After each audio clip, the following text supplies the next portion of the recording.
And we are live. Hello, everyone, and welcome to another episode of Translators on Air. My name is Dmitry Korniukhov. I'm your host. Joining me today, my incredible co-host, Helena Tereshenkova. Hi, Helena. Hi, everyone. And our guest today, Paige Dygert. Hi, Paige. Hi. Paige is practicing attorney and owner of Online Legal Translations. Paige came to professional translation late in life. Language was always a part of her life, and her favorite TV program as a toddler was Que Pasa America. She had a replica of the Rosetta Stone over her desk since 1980s. She studied Spanish from age of 8 through university and used it daily in her life.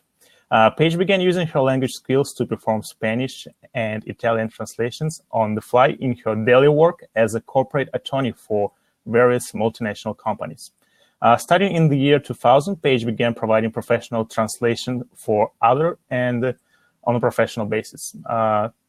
Paige began in 2015. She decided she had enough of the corporate life and 5-hour commute and became a full-time translator. So shortly thereafter, she moved from the United States to her ancestral village in Italy and started her own translation company with the help of many her lawyer linguist colleagues called Online Legal Translations. And this company offers translations in many languages performed by only qualified attorneys. So in today's webinar, we're going to be talking about what difficulties contract translation can present for translators, what steps translators have to take when approaching contract translation, and you'll also have some lots of practical tips for translating different contract clauses. But before we jump to the topic of our conversation, I would like to make a few announcements, as always. The 4th season of Translators on Air has been sponsored by our friends at SmartCat. SmartCat offers free platform where you can find more, connect with clients, and use their CAT tool absolutely for free. So if this is something you are interested in, check out SmartCat by clicking the green shiny button below this video, or if you're watching this in the recording, just visit the first link in the description. And of course, these webinars are best enjoyed with friends and colleagues. So take a few seconds, share the link to this webinar, and invite everyone to join us, because more people join us, the more fun we'll have. All right, we have quite a lot of attendees today. Hello, everyone. Hello, Sylvia, Benoit, Yelena, Gio, Anna, Tracy, Vasiliki, Panas, Christopher, Sandrine, Andre, Evelina, Maria, Audrey, Alexandra, Xantra, Judy, Vivian, Fernanda, Charlotte, Anna, Sol, Vivian, Gib, Rare, Sophia, Giz, Francisca, Julieta, Rachel, Tracy, Stephanie, Magdalena, Bart, David, Elian, and Hans. Thank you so much for tuning in, guys. I'm sorry if I butchered your name. I didn't mean to do that. We have quite an international crowd here with us today. For those of you who are watching this in first time, this is a live webinar. We are using a webinar platform, so everything is happening in real time. You can participate in the conversation by using the chat window on the right-hand side to say hi and hello. Or if you have a specific question and you would like us to answer your question, there is an Ask a Question section below this video. You can post your question there, or you can upvote the questions you like. We have also created a quick poll. So if you have a few seconds, just click the polls section below this video and answer the poll questions so we could have a better idea about your background and whether or not you translate legal texts. All right, thank you, everyone. And Paige, hello, how are you? I'm great, thank you. I just wanted to kind of let you guys know what to expect. I'm going to refer to my notes because I have a lot to go over and I want to cram everything in. But I'm going to start out just refreshing everybody's memory, what's a contract, how I think you should approach translation of a contract, and then I'm going to get into some actual terms to try to familiarize you guys with them and kind of take the mystery out of some of them. There will be business terms, there will be sort of boilerplate terms, and then I'm going to go through a couple of my favorite legal terms, which they're very conceptual, but I think I can break it down a little bit so you can kind of have a better level of confidence when you're working on them in your legal translations. Also, I wanted to go through a couple of disclaimers. I'm not giving advice here. I'm giving translation advice. And if you have any legal questions, make sure you contact a legal professional. I'm also only speaking from my experience as a United States lawyer, and as a translator, I translate Spanish law, Italian law, British, UK law, different UK countries. But I'm going to try to stick to things that would apply just about anywhere. Again, contracts, so make it relevant.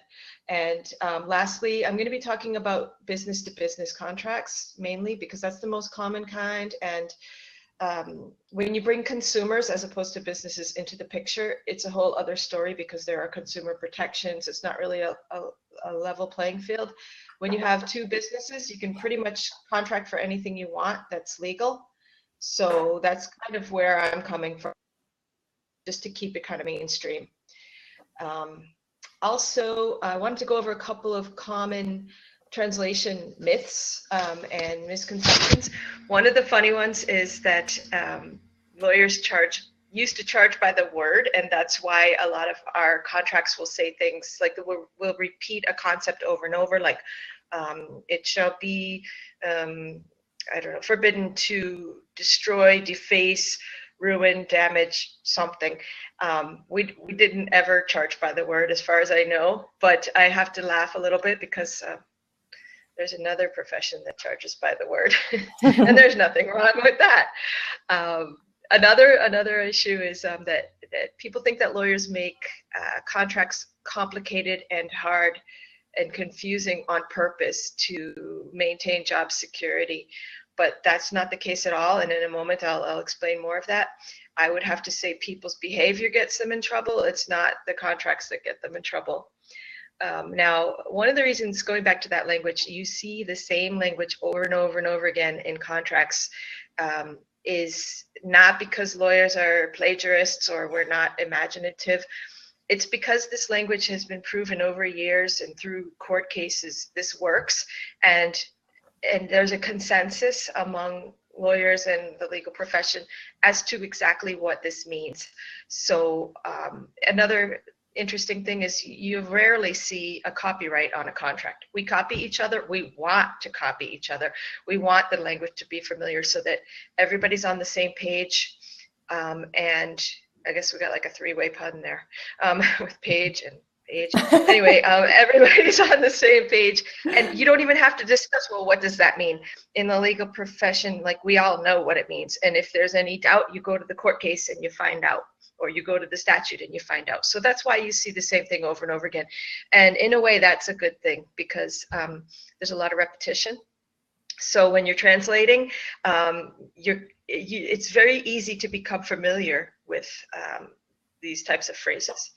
So before I get into the actual terms, I also wanted to mention that contracts are complicated. I mean, it's a piece of paper and it's a promise, but a lot of times if it's a long one, especially like a lease or something like that, or a multi-year contract, you'll see a section of the contract referring to another part of the contract, referring to a definition, referring to something in the annex, referring to some previous contract the parties had together. And it's helpful to sometimes draw a diagram, but they're very complicated. You'll see sentences that are 2 pages long, and you're like, wait, what is the subject of this sentence? You're reading and reading and reading and waiting for the subject. I don't speak German, but I understand it's similar to that. Also, you'll find normal words used in strange ways, and this is where you have to be really careful if you're not already a lawyer. You'll see words like damages, title, term, please without an E at the end. All of these things mean something different in the legal world than they do in everyday writing. So you need to know what they are so that you don't misuse them and mess up the translation. And then, you'll see, I've run across this recently, you'll see English, in English we use a lot of Latin terms as legalese. And then Italian contracts often use French terms. And I'm thinking, why don't you just use Latin? It's so close. But they use French terms and Latin terms. I've seen Spanish contracts with legalese in them, Latin terms, that we don't. I don't have a Twitter handle, Gio. Sorry. I'm from the Stone Age.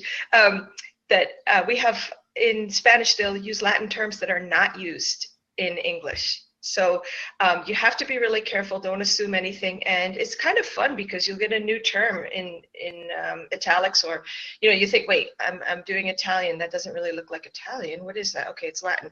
We don't use that. We just use the English word. So you kind of, it can be fun when you have to figure out little puzzles like that. Yeah. Another bad thing that can happen is you could just get a bad contract. Just like any other translation, it can be poorly written. It can be really out of date, like the language can be out of date, can be horribly formatted, which of all things, that's the worst thing to me, is bad formatting, But you have to deal with the contract that you have, not the contract that you wish you had. And all of these bad things that can happen, they don't let you off the hook from providing a good substantive translation. You can't spend less time on that. And going to the time issue, this is going to come up a little bit. Ask for more time if you need it from your client. In this context of a legal translation, I think it's appropriate to ask for more time. Most clients will understand, but bake it in at the beginning. Don't do it at the end. They won't be happy about that. You're going to have questions because each case is unique. And sometimes we have non-responsive clients. You're asking questions and you're like, great, what do I do? They mentioned this phrase like 50 times in the contract and I don't know what it means. You all know how it is. You have a question, but you have to keep going because you only have so much time. So just write everything down. And if they never answer you, turn the assignment in with a list of written questions. And that serves a couple of purposes. They may come back with the answers and you can fix the translation and make it better. But also, if they try to blame you later, you've covered your butt with your written questions. You're like, look, I asked about that and you never got back to me. And now you're complaining. But on the flip side, unlike other types of translations like literature or marketing, especially marketing, in legal writing, there's almost no room for interpretation. There's very little ambiguity. So in that way, you know what it's supposed to look like in your target language. Once you're comfortable with the legal terms in your home language, you can almost always be sure and very confident about what you're producing. So, you're not like, oh, should I say it this way or should I say it that way? For the most part, there's only one way to say each thing in the target language. So that's actually I'm comfortable with that. And that's why I do legal, but I also like technical manuals. There's no room for creativity. You're not trying to be friendly or funny or anything like that. So it's in that way, it's very easy. Now, moving on to a more substantive part of the discussion. Hey, Paige, can I interrupt you a little bit? Of course. You actually mentioned in the beginning of your talk that we're going to talk a little bit about the definitions here. So Yes. Can you please define what a contract is and what constitutes a contract when you translate? Oh, yeah. Absolutely. When you go to law school, if you ask anybody who went to law school or paralegal school, something like that, what's a contract? They're going to tell you offer, acceptance, and consideration. Well, what the heck does that mean? That doesn't mean anything unless you talk about it for weeks and weeks. But I can tell you with confidence that a contract is the deal. It's the deal between the two parties. Somebody's giving something and getting something. And the contract is the edification or the memorialization of the deal. Someone's going to get some goods in exchange for some money or something like that. And it's as simple as that. Now, for the part about the edification and the memorialization, sometimes people will say, oh, but does it have to be a written contract? Can we have a verbal contract or an oral contract? And I got to tell you, 20 years practicing contracts, I never dealt with, or had to try to enforce a verbal contract. In the real world, they just don't exist. So don't even go there. I mean, just forget about that. Don't hope for it. As we say in the legal world, a verbal contract isn't worth the paper it's written on. So, so that's kind of, a contract, it's nothing mystical. It's just a promise in writing. And that's that. Now, talking about how to approach a contract translation, the three main issues or the three main things to remember are to, again, ask questions. We already talked about that a little bit. Know your role. Know your role in the big picture, and know the deal. So talking about asking questions, when you first get the document, scan through it. You don't have to translate it, but just scan through it so you know what it is. Oh, it's a lease. Look at the names of the parties. Oh, it's a company and an individual guy. Know the story. How does it end? What's being bought? Oh, it's somebody's going to do a concert or a concert series, and they're going to pay them in three parts, and the last part is going to be the biggest payment, so it's like a bonus. Just kind of get a feel for it. Detail, but that way you'll kind of it puts like a frame around what you're doing, and you can fill it in as you go. And when you do that first scan, note anything puzzling or unusual. So as you go along, you'll find the answer, or you can ask your client. Again, it's reasonable to ask questions with these kinds of translations because they're not simple. This is a special kind of language. When you're doing a legal translation, you're actually requiring fluency pretty much in 4 different languages. And what I mean by that is you need to know the source language in order to read it and understand it so you can translate it. But you have to know legalese in the source language, which is very tricky. You have to know the target language, of course, and you also have to know legalese in the target language. And for me, the most challenging one of these is legalese in the source language, because it's it's a specialized area and it's your second or third or whatever language.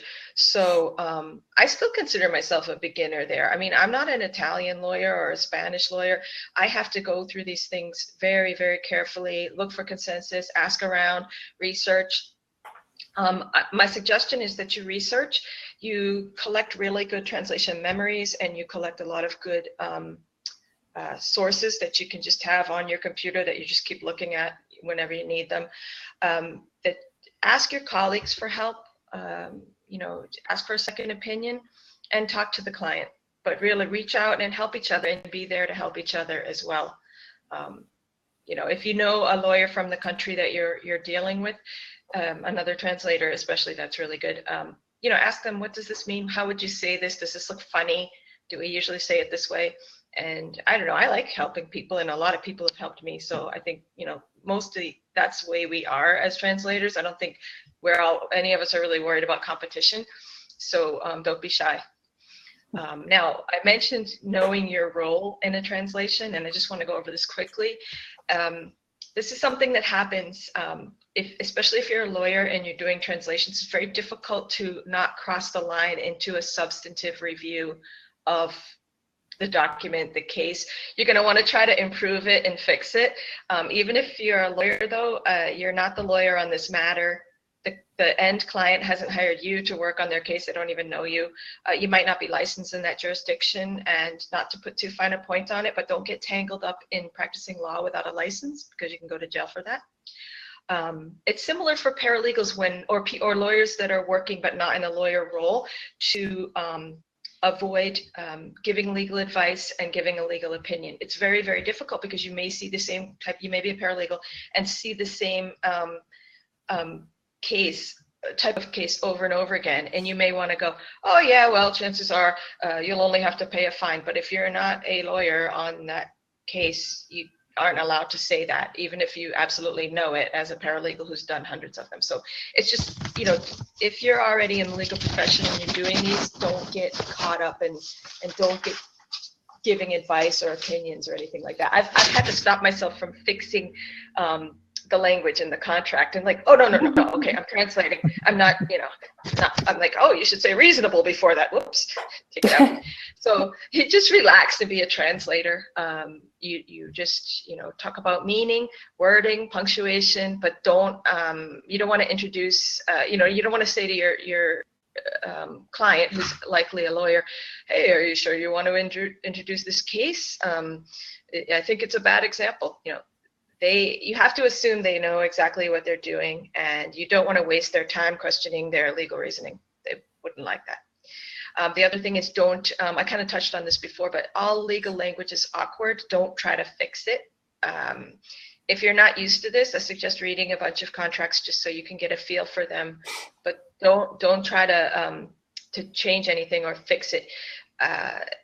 It's important to keep the story exactly the same as it was given to you and change as little as possible. Like even word order, which in like Spanish to English or Italian to English, a lot of times you're flipping the word order. You don't have to do that as much in legal. You know, obviously adjectives and nouns are flipped, but the way we write as lawyers, you can kind of go with what's already there. So, you know, again, the lawyers, they've put a lot of effort into these contracts, and they've gone over, presumably, every single word. So make sure you follow it. A single comma can have a huge effect on a contract and change the meaning. And it kind of sounds like a cliche, but there was a case in the paper the other day. It was some case in California where a newspaper wanted access to court records, and because of the way a comma was placed, it changed the entire outcome of the case. And I have a couple others, and I don't know if you guys have it available, but I sent some notes along, and I sent some links to a couple cases where just a comma made a difference in the case. Include them in the show notes that will be published on the open mic after this. Oh, fantastic! Because they're entertaining, if nothing else. Okay, so that's all my, you know, warning stuff. So know your role. Don't be afraid to ask questions, and also know the deal. Oh, I see. Sophia says, yes, we shouldn't change or modify. We have to accurately translate. Yeah, that is so important in legal. I mean, I would be so angry if somebody changed my contract trying to make improvements on it or something like that, because, you know, chances are, even if it's just another lawyer trying to make an improvement, they might, you know, in their own language, they might be misinterpret something. And we put everything there for a reason, especially if you're a contract lawyer. That's all you do. So just trust them that they did it right. And if you do have a question, just send it to them. So you've got to also know the deal. Like I talked about earlier, going over it, finding out who are the characters, you know, who's doing what in exchange for what happens if they don't do it, the big or else question. Your translation, again, is going to have to tell the exact same story as the original. And oh, I'm sorry, Gio, you're hearing an echo? See if I can fix something. Is anybody else hearing an echo? No. Well, it seems fine on our end. Okay. Your translation memory can get you into trouble. I've seen this so many times where, you know, if I'm tired and I'm like just clicking away, no, you have to just stop and do it another time, because, for example, you can have almost the same phrase. Like it will say, the parties will make every reasonable effort to something. And then that will be in your translation memory, and it will pull it up again and say, it's a 95% match, but it really needs to say the parties will make every effort to something. And every reasonable effort and every effort are totally different. You know, every reasonable is like, yeah, just do your best. And every effort is you have to make it happen no matter what it costs you. So, you know, even though the translation memory is going, yeah, this is almost exactly the same thing, it's not at all. And just as an overview, for most legal provisions in contracts or anywhere, you're going to have a general rule, and then it will have exceptions. And so that's kind of everything you see in every paragraph of a contract, pretty much. It will say, like, all the reports are due on Fridays of every week, and that's the general rule. And then the exception will be, except when a national holiday or bank holiday falls on a Friday, in which case the reports will be due the following non-holiday Friday, something like that. So in summary, get to know the deal. Don't be afraid to ask questions, and don't overstep your role as a translator. So, can I ask a quick question? Of course. Because this is something I keep thinking while we're talking. Do you actually have to be a lawyer to translate contracts, or can just a translator do that, to learn to do that as well? Well, you know, that's a really good question. I don't want to rain on anybody's parade, but I mean, it took me 20 years to become 100% confident in contractual language, working as a lawyer, and I can't imagine doing it if I were not. But then there's also a lot of really smart people out there who aren't lawyers, but they get it, I mean, I had a friend I worked with who was not a lawyer. In fact, she was not even a university graduate, and she was really, really good and had a great understanding of contracts and taught me things. So you never know. I can't imagine it.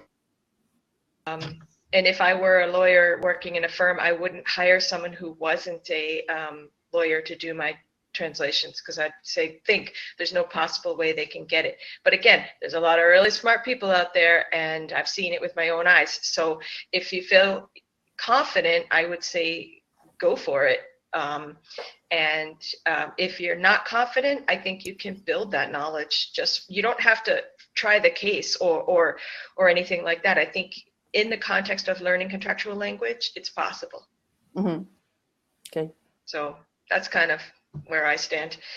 I wanted to go through first some business terms that you'll find in a contract. The who, what, when, how, all of that. This stuff's pretty easy to understand, because if any of us needs a contract for something, these are the questions that we're going to have. The who would be like the parties, and normally you need a full legal name and a physical address. The what is going to be the description of the goods and services. Something's being sold, like a service, or delivering some goods in exchange for some money. It's not always for money. It can be like, we're going to sponsor you, and we're going to give you X amount of products, and you're going to do, a concert for us or something. So it doesn't always involve cash. Also the how, you're going to see quality and performance standards, things like it's going to be A+, rental property, something like that. There's timing involved, a lot of questions of timing, the when, which will be like fees and payment schedules, delivery schedules. Another big important one is a renewal term, because in most jurisdictions, a contract can't be forever. So it's either going to say this is for a year, this is for 10 years, and then sometimes it won't say anything about renewal, so you just presume it ends. Sometimes it will say this contract will renew if both parties agree in writing on a certain date. Or you may say it's automatically renewed if no one says no by a certain date. But that would be, well, now I'm getting into the legal stuff, but I was going to say that's a little bit harder to enforce, because in a sense it's an evergreen contract, which isn't usually allowed. But just look for the terms of timing, when something needs to be paid, and when something's going to be, when the contract's going to be expired or renewed. And again, you'll see repetitive language for this. So once you get used to it, it's going to be a piece of cake. Also, where will a delivery take place, and make a note of any location that's mentioned in a contract, because it's usually an important term. And one thing I wanted to tell you guys to watch out for, again, with the TM memories, a lot of times a contract will have the address of the company, one of the companies or the people, and an address for notice, where to send a notice if you're going to sue them, or if you're going to change your address or something like that. And they can often be very, very close, like one post office box off or something like that. And your TM memory is going to go, oh, this is a 99% match. And it's very important, because if they don't get their notice, you could lose a lawsuit by default. So again, just be really, really careful about those TM matches. So those are the main business terms. And jumping into more of the legal terms, what we would call boilerplate. I hate to say that because it can be dangerous. People say, oh, it's just boilerplate, skip that part. You can't skip it. It's just familiar. So just because the clauses are common or the headings are common, it doesn't make them unimportant or in any way something you can just gloss over. And if you have unscrupulous or sneaky lawyers, I have seen this. They'll take a section that's really unambiguous and they'll sneak something important under that heading. And that's really disgusting, but I've seen it happen. So you have to read through them. Not you as the translator, but just know to expect there might be something in there that doesn't usually belong there. So don't gloss over it. And if it's there, just go ahead and translate it, but you'll see it. Another thing is Some of the common clauses that you'll see are non-competition and non-solicitation clauses, and they'll call them non-compete or non-solicit. Well, what are these anyway? It's really simple. A non-compete clause is don't steal our customers. So that's the concept behind it. And a non-solicit clause is don't steal our employees. So that's all you're looking for. Just make it look like the source language, but that's the concept behind it. Another sort of similar thing is exclusivity, and that's it could be like you can only sell to us, you can only buy from us, you can't sell to our competitors or work with our competitors. Is one party agreeing not to provide services to certain other parties? Things like that. Another one that you'll see, you've probably heard of, is a right of first refusal. Again, what the heck is that anyway? It's really simple. If, for example, a landlord is renting a building and they want to sell the building, they go out and they market the building and they've got a buyer ready. If a tenant has a right of first refusal, once they have that buyer, they call it a bona fide buyer, with a price, they have to bring that deal to the tenant and allow the tenant to buy the property at that price if they want to. So that's it. It's just a tenant can meet a bona fide offer and buy the building. That's it. And you can have it with anything, any kind of contract or right of first refusal. Another thing you'll see, I'm sure you guys are familiar with this one, independent contractors. You'll see this in your agreements if you work with clients and agents. And there's two important things about this. It will basically say, you are an independent contractor, you're not our employee, and you can't bind us. The reason they don't want you to be viewed as their employee is because they could have to pay you benefits or obey employment law when dealing with you, and they don't want to do that. And another example is if you're viewed as their agent, you could bind them. You could make promises on their behalf, and a third party that you make the promises to can enforce that against your client. So when you see those independent contractor agreements, that's what's going on in there. And also in the notes, there's a really good short explanation in the United States Department of Labor website. It's going to vary from country to country, of course, but on the DOL website, there's a great little checklist of how to tell if somebody is truly an independent contractor or not. And it'll give you a framework so that when you're thinking about these translations and seeing it in another language, you'll, okay, I know what they're trying to do here. They're trying to say they can't make decisions on our behalf and they are not our employees, so we don't owe them any kind of benefits. Another one that you'll hear about is jurisdiction and venue, and it sounds more complicated than it is. Or you'll hear governing law and forum. This again is really simple. Jurisdiction, it's not like when you have the television shows with the police, that's outside my jurisdiction. No. Jurisdiction is just the body of law that you're agreeing to use in case you decide to sue each other. So you're going to say, or they'll call it governing law. Like you're going to say, we're going to use the laws of Trinidad and Tobago.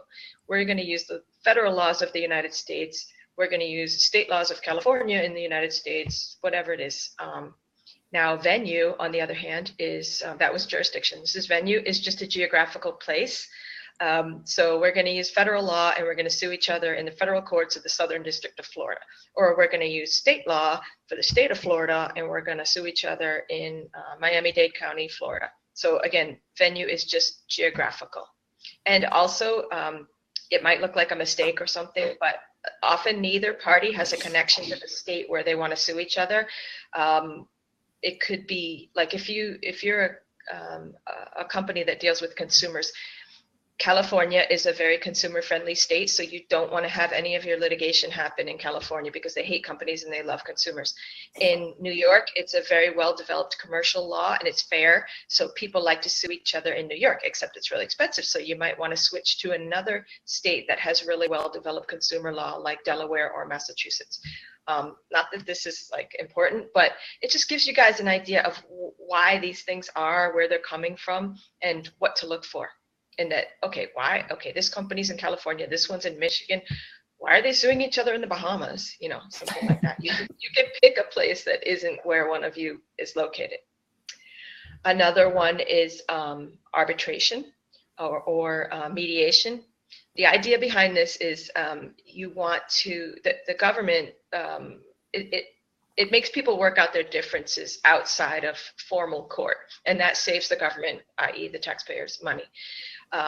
It's supposed to encourage that. However, it can be just as expensive for a company to go to arbitration or mediation than to go to regular court. And when I was practicing, I would say, nah, not just sue us in real court, because you could end up going through the whole mediation and it doesn't work out and you have to go to court anyway. So companies don't like to do this, but sometimes just to make the contract more court friendly and enforceable, they'll put a mediation provision or an arbitration provision in there. But it's just like a side thing where it's a little bit formal, but it doesn't cost the taxpayers any money. So yeah, exactly, Sophia. She says it takes the time and then you still finish in court. Yeah, it's like your life for the next 2 years. And if you just went straight to court, it might have been over by now. Another one that you'll see is force majeure. And that's also known as an act of God. This is what happens in a disaster. And being from Florida where there's hurricanes, this is a very real provision. For us, it was the companies I worked for. And what it does is it suspends one or both parties' obligations under the contract when something happens. Say there's a big hurricane in the area and you can't make your deliveries on time. That's fine, but how long do you get to do that? And do you have to make up for it in some way? Does it make the contract longer if you have to suspend for 6 months something? So all those details are worked out, but basically the force majeure situation is, you know, somebody's, or you can even, it can allow you to terminate the contract. So they vary greatly. Just make sure your translation matches the source perfectly. There's also a good article in the notes about this. It's for a very specific kind of contract, but I looked at it and it walks you through force majeure options really well. So it puts it in, it's outside the language of a contract, it's in the language of an article and it makes it easier to understand. Another one you'll see is liquidated damages. And yeah, it's not like beer o'clock. It's where if there's a potential for a really bad, oh, Anna wants to know where the notes are. They're going to be, okay, yeah, there we go. Thank you. You guys are way ahead of me. Okay, liquidated damages is when there's a potential in a contract or in a deal for a huge loss for one side. It's like a flat amount paid for non-performance or if you're late. And I worked on a construction project once where the late fee for not finishing the building was $1 million a day. And yes, they finished on time. So it's very motivating. Another thing that you'll see is assignment or assumption. That's where a party can transfer the agreement to another party. So say I'm going to provide some service to a party and now I don't want to do it anymore, but my friend is into that service. Can they do it instead of me? You'll see language in the contract about this and whether or not that's allowed, whether or not I need the first party's permission to switch to somebody else, whether I just have to notify them, or a common exception you'll see is you can assign the party the agreement, but only to another company that is in, it's a related company or a subsidiary. And you know, there are all different combinations of what you can and can't do. But that's really the reasoning behind it is, say I make a deal with person A and they're expecting me to deliver the services. And then I decide, okay, I don't want to do it anymore. My cousin's going to do it. My cousin may not be as reliable as me. Their services might not be as good. And they were like, no, I made the deal with Paige. You know, you can't just give away your part of the contract to someone else. And in a business context, it's like, okay, is the other company about to go bankrupt? Can they even fulfill the orders? So that's why somebody cares about assignment. We talked about this a little bit earlier, the notice provision. That's where to send important messages like lawsuits. And again, it can be right next door to the company's address, so be very careful. Don't let the translation memory slip this by you. One other sort of boilerplate provision is going to be confidentiality.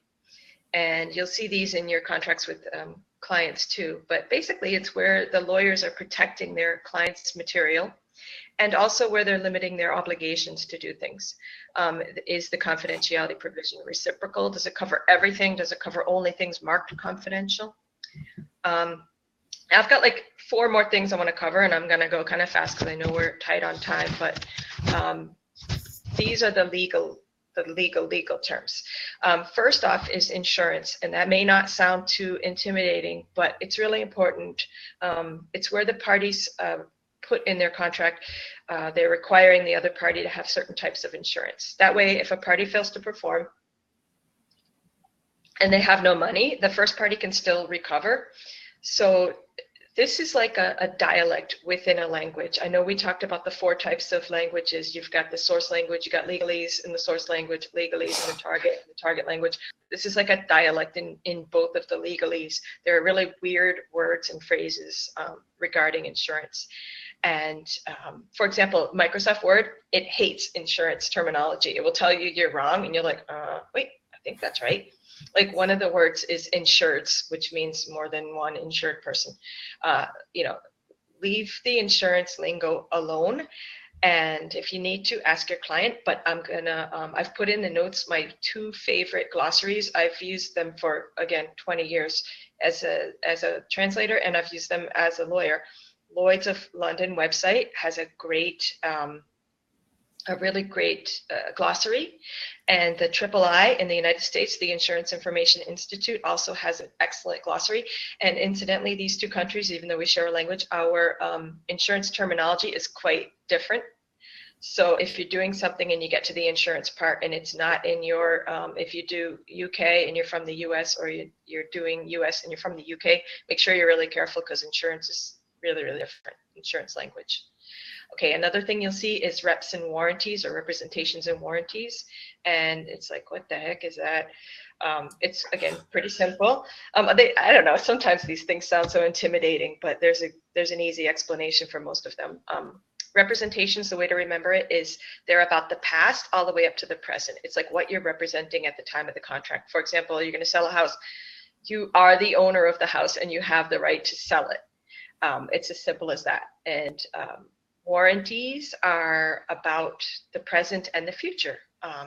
It's where we are now and what we're going to do. For example, we're going to provide a product or a reasonable substitution if you've paid for it.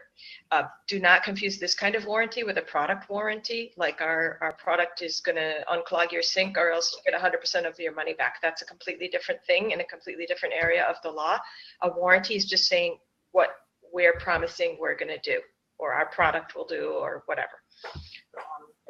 Now the big 2, the final 2 and the biggest 2 legal terms that are really tough, but I'm hoping to make it less tough, are indemnification and limitation of liability. And they're strange terms, but I'm going to try to simplify it for you here.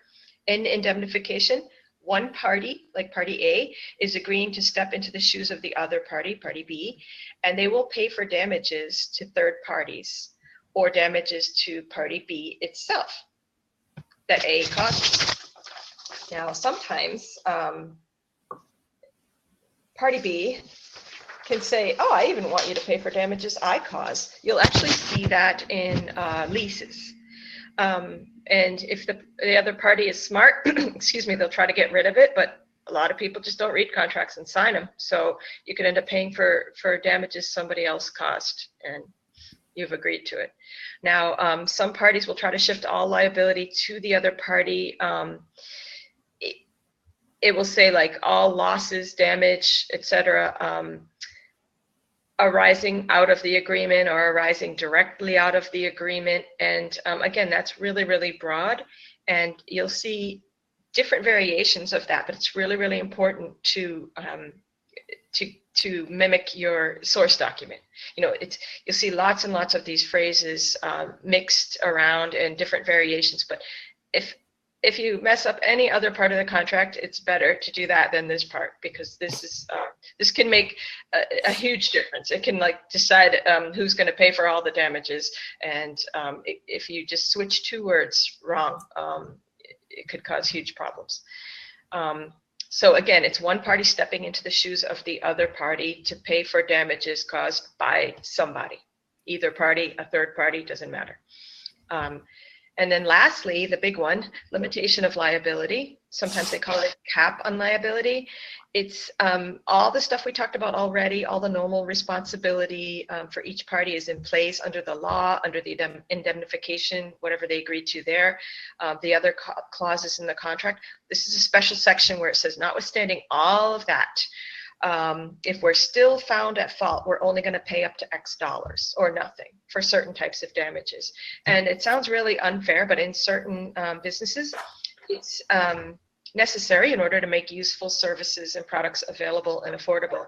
For example, in the fire alarm business, fire alarms are going to cost the same. Say it's $500 for a fire alarm. It's going to cost the same whether it's in a warehouse that has cardboard boxes in the warehouse or plastic flowers, or whether it has Renaissance paintings in the warehouse. So say the alarm doesn't work and the building burns down and everything in it is destroyed.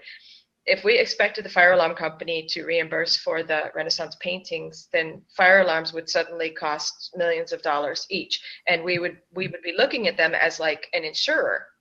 And they're not an insurer, they're just selling alarms. So, you know, the way the law looks at it is, hey, it's a useful product, let's not make it unavailable. And the same thing kind of goes for us as translators.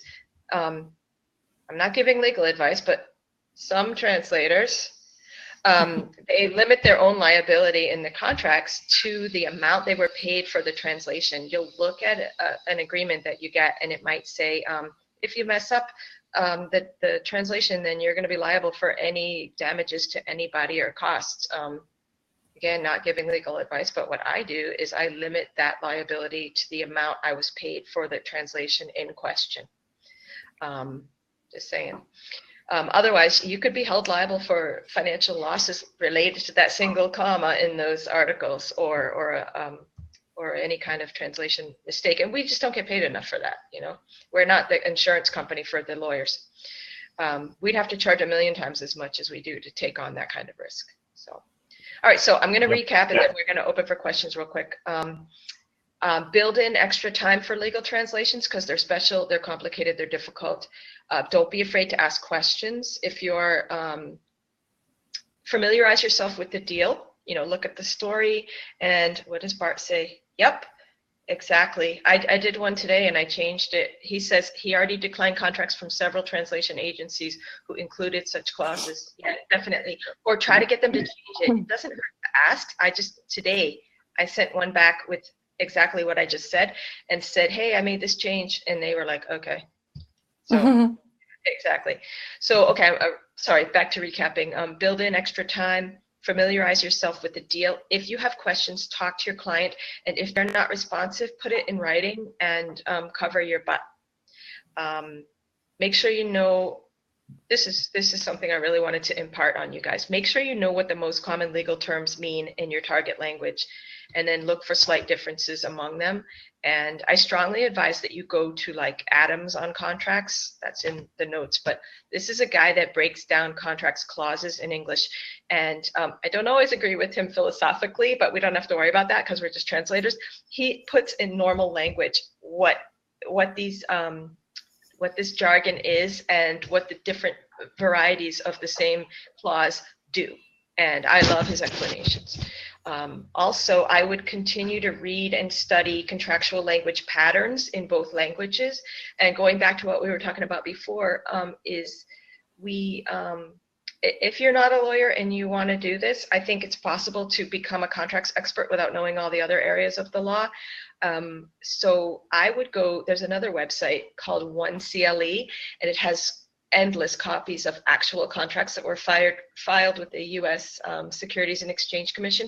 So you have examples, and you could I would pull a bunch of contracts and look at each type of clause one at a time. It's in the notes. And like, for example, just pick something really easy and just look at, for example, I don't know, termination clauses or renewal. Look for renewal in each one. Oh, does it have one? What does it say? And look at like 10 from different contracts. And that way you'll really get familiar with the language. You'll be confident. You'll know exactly what it says, what it's supposed to mean. So I would study that way. And lastly, make sure, again, you share your resources. I'm always willing to share.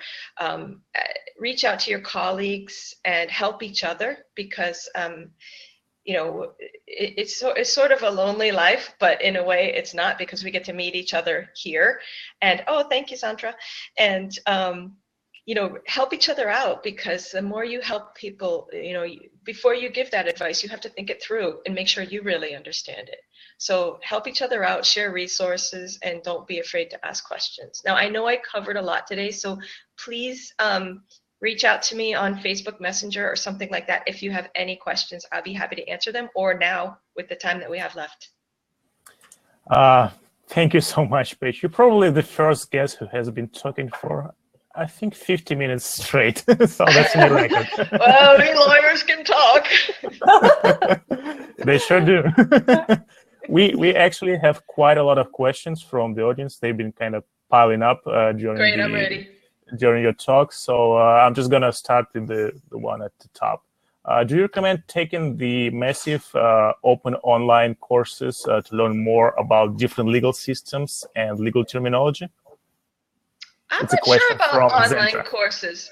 I think that you can learn just by reading articles and things. You know, I think there's a lot of free stuff out there that you can learn by teaching yourself. In fact, I'm putting together an article right now comparing the Italian legal system with the US, and I found a lot already just online.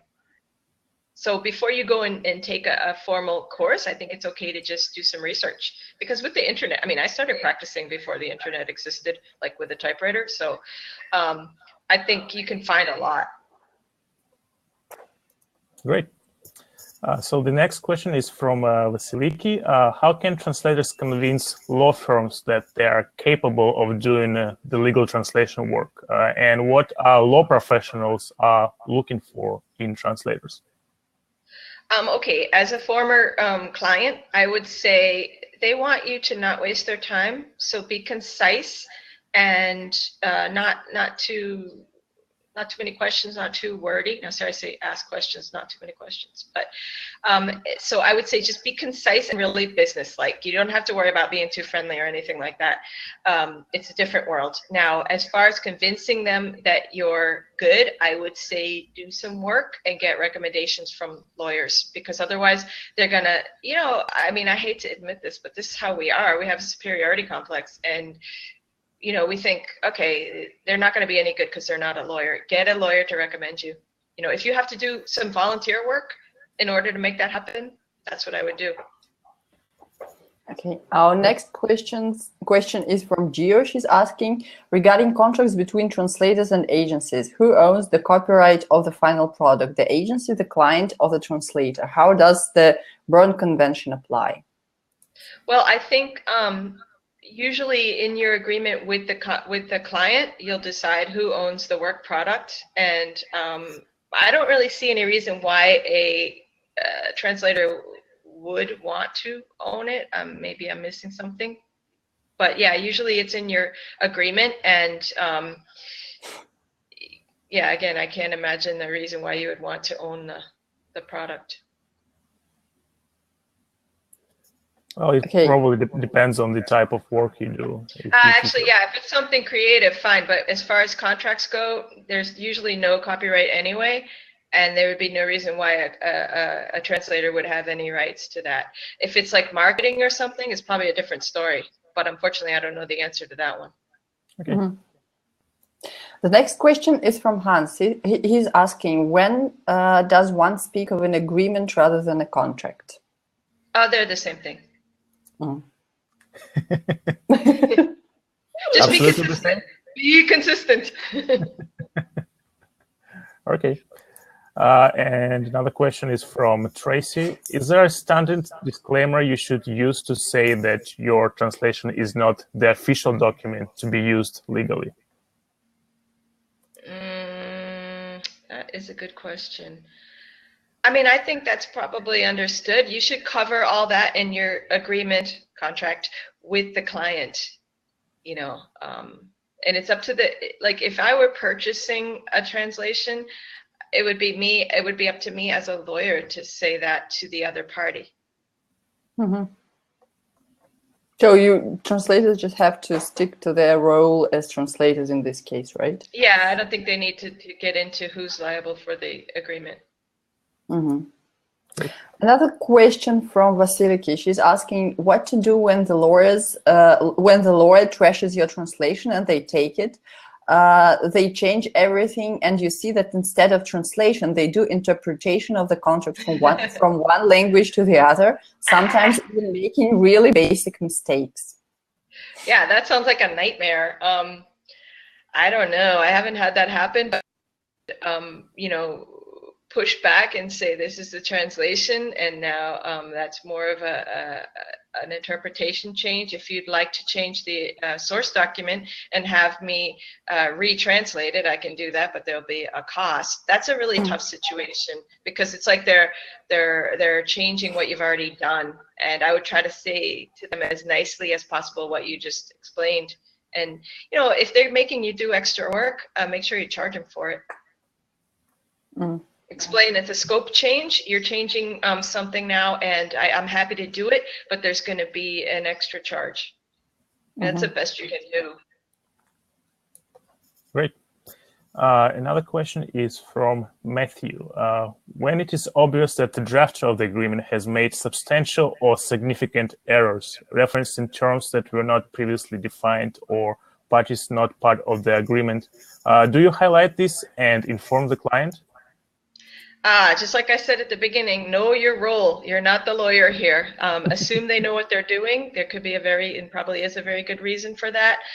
This may be part of another series of documents where it's defined in another document. So don't try to tell the lawyer how to do their job. A question from Sandra. She's asking, since contracts can be so repetitive and you may work for the same client and translate basically the same contract over and over again with minor changes such as names of the parties, do you provide a repetitions discount? I mean, that's a financial question. For me, I think you still have to touch every single word, so I don't like giving those kinds of discounts at all.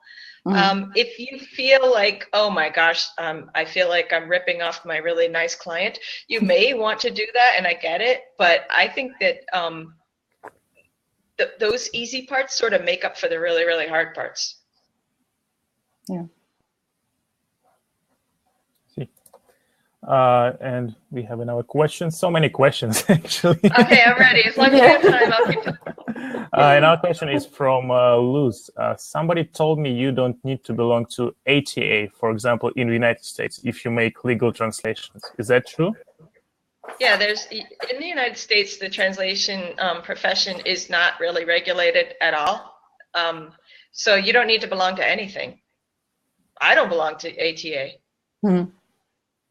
Yep. Now, other countries, it's different. But in the United States right now, it's the Wild West. So basically, anyone can be a legal translator. Yeah. Okay. Now, there's a certified translation and a sworn translator, and same with interpreters. That's a whole other story. Yeah. Okay, another question from Judy. I haven't found any great classes on comparative law yet, especially online. Any recommendations? And the University of Vienna offers one, but it's not online. Again, I think you can find some really good literature out there to get you started. I'm not sure if you need a whole class, but there's a lot available. You know, if you're looking for comparisons, just to do your own research and make your own kind of thesis about it, or just if you're comparing 2 or 3 countries, something like that, pick a topic and just go through each subheading, and look, what does this country do? What does that country do? What does that country do? I think you can find a lot in law journals. Law journals are pretty reputable, so I would look at those and do your own research. I think this pretty much answers the next question from Christopher as well. He's asking, short of going back to university and doing a full-on law degree, what other ways are there to get legal experience and further qualification? No, it's a bit different. Yes, what would you say? Well, I think, self-study is really good, but you could take a couple of classes if you wanted to beef up your CV a little bit, but also, I'm sorry, what was the second part of his question? I know it was important, but I forgot. What other ways are there to get legal experience and further qualifications? Yeah, I mean, I think I would start small and try to get some sort of easy projects or even volunteer. You know, for especially do a translation for, like, there are a lot of immigration organizations that need translators, and if you did some volunteer work for them, get it checked by somebody you trust, so you know you're giving them good work, and then get a recommendation from them, and start that way. But start with something small, not some big complicated horrible legal case or something, you know, just some forms or something. Or you can even just do translations on your own and have somebody who's experienced check them and then use them as your samples and send those. Mm-hmm. Good. Another question is from Steph. If you need to ask a client to amend a clause in your contract with them, how exactly do you word this? And how do you know what to change clause to, or do you just delete it? Well, I think, you know, if you're not an attorney and it's a strange clause, I would get legal advice. I mean, this is your profession, this is your employment. You know, it's worth an investment, and you could even develop your own contract if you don't already have one for clients, and then compare theirs to yours or ask them to use yours.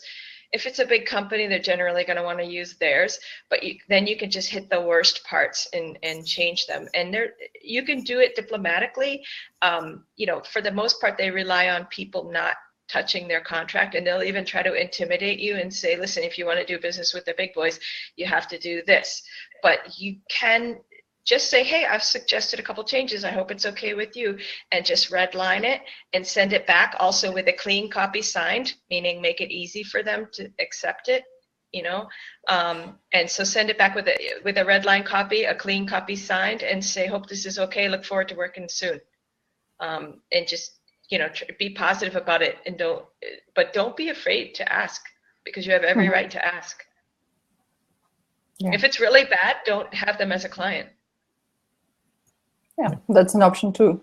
The next question is from Vivian. She's asking, could you elaborate on the use of the word shall in English language legalese? It means will. Or must. Is that what you mean, Vivian?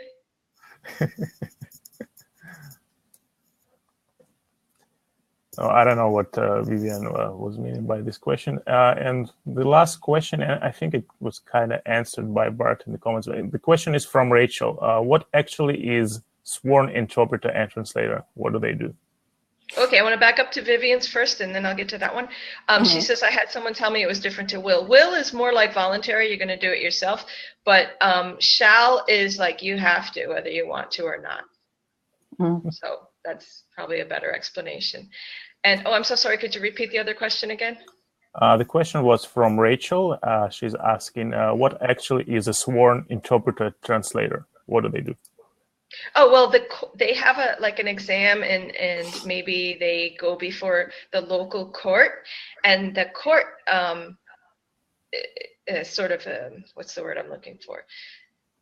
Endorses them. The court has said, you're official with us, you're good enough for us, so you're a sworn translator. And when you do a translation and you put your seal of approval on it, then the court also has to say, yes, we accept this as a true I don't want to say copy, true interpretation of the original document. So that's kind of nice, and it will get you more work, and it gives you more credibility. But that's kind of, it's better for interpreters because it's more of a local thing. Because, you know, we do translations for clients all over the world. So being certified by one local court isn't that practical. And getting certified all over the world isn't that practical either. Well, that's all questions answered. All right, we did it. Yeah. Now, I know I talked really fast today. And if anybody has any questions, I want you to please send me a message. It may take me a little while to get back to you, but I will be happy to elaborate, answer, and share. I think we can Is it okay if we leave your email address in the chat window? Can they use my Facebook link. message? Yes, yes. Okay. I wanted to say that we can include the link to your Facebook page in the show notes. Okay, perfect. Great. Let's do that. I think you really broke the record today. You answered 21 questions. Yeah. I'm sure everyone who has something to do with translation of legal contracts had got a lot of useful information today. Thank you very much, Paige, for this great presentation. It was really interesting. Yeah. Thank you everyone for asking so many questions and for being so active today. I hope you enjoyed this. Please don't forget to check out the website of our sponsors, either by clicking on the green button below this video, or if you're watching this in the recording, by clicking the first link in the show notes, or just typing in your browser smartcat.ai. And we'll see you next week. Bye. Thank you so much. Thank you. Have a wonderful day, everyone. Bye. Bye.